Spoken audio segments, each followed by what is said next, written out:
The first week of action in the new school year is in the books, and it was a great start for Pepperdine's women's soccer, women's volleyball, and cross-country teams.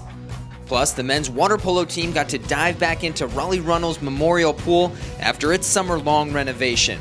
We'll hit all the fall sports in the newest edition of This Week at Pepperdine. Let's first take a look back at last week's highlights in this segment we call 3 Stars. Number 3, the women's cross-country team had a second-place finish at the Mark Covert Classic in Brea. Led by sophomore Katie Engel, who placed 8th overall, the women finished ahead of 6 other teams, including USC and San Diego. Number 2, the women's volleyball team swept Delaware and Iona to open the 2013 season at the Pepperdine A6 Classic. The Waves then suffered a tough 4-game loss to Wisconsin in the championship. 3 from Pepperdine made the all-tournament team led by Kelly Woolover.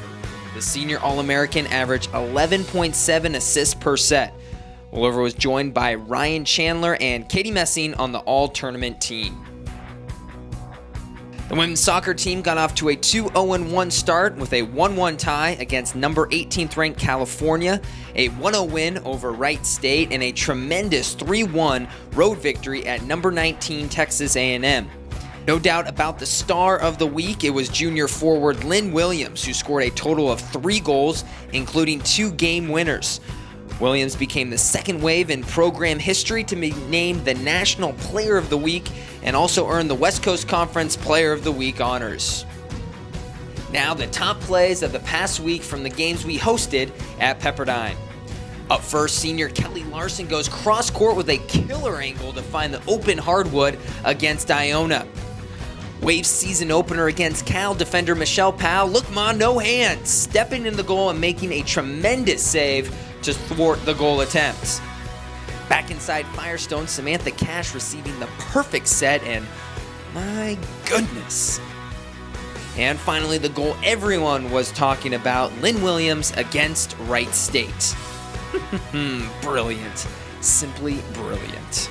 Sticking with soccer, this week the Waves cracked the Soccer America Top 25 poll, entering at number 23, and will continue their tough road trip with a 2-game Midwest tour starting Friday at number 15 Michigan and wrapping up Sunday at Toledo. We caught up with the Mac Herman Awards watch list selection Lynn Williams to talk about the team's start, her performances, and a look at the Wolverines and Rockets. I think we just stuck together. I don't know, it was a lot of fun. We just had a good time with it. We worked on what we worked on in practice.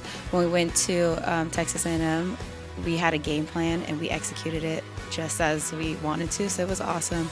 So I just think it's more of like a team thing, and that like I couldn't do it without my teammates and people telling me to get back on defense or like make a run. We don't worry about the other team. We obviously know things about them just so like nothing comes out of surprise for us, but at the end of the day it's about us, it's not about the other team. And even though it's away, you play a little differently, but we'll make sure like we make it feel like it's our home. The women's volleyball team is hosting its second straight tournament this coming weekend. The Waves will be bringing in UC Santa Barbara, Virginia, and Colorado State for the Pepperdine Invitational on Friday and Saturday. We talked to freshman Brooke Honeycutt on her first collegiate tournament this past weekend and how the Waves are preparing for the upcoming Invitational. We ran the outside really well and the sets were perfect and there was really good defense. How well we played together as a team and how we've only been playing for 2 weeks with like so many new people and freshmen, that was nice to like play together. I think we're going to work on more back row attacks and staying together on the block and being more in system and playing more fast plays, like more quick plays too.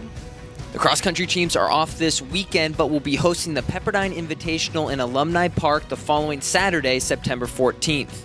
Junior Lisa Santrock had an outstanding debut for the Waves as she came in 10th place overall.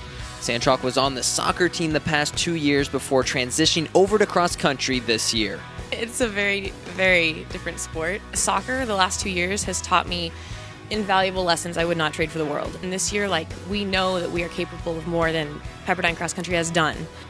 8 runners deep, they're still really fast, and that anyone could be in that top 5.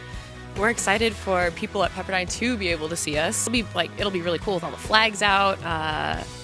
Yeah, and we're also going to be hosting WCC championships at Alumni, so this will be a good preview. There's going to be a lot of great competition. The men's water polo team will be the 4th fall sport to get started. They'll play a series of games, some of them exhibitions, at UCLA on Saturday and UC Santa Barbara on Sunday. As we mentioned, Raleigh Runnels Memorial Pool reopened for the team at the end of last week, and we talked to senior Danny White as the team was about to jump into the pool for the first time. I mean, we haven't been to our home pool in 6 months. We've had to commute to Oaks Christian literally almost every day. And, we're all super excited to be back in here. Unfortunately, it's not all completed yet, but it's just enough to the point where we can hop in and get some real work in here at home. It's bringing a new energy to the team, and that's what we really need right now. We're all really looking forward to it. I can't wait to jump in. Thanks for joining us on This Week at Pepperdine. Be sure to check back in with us next week.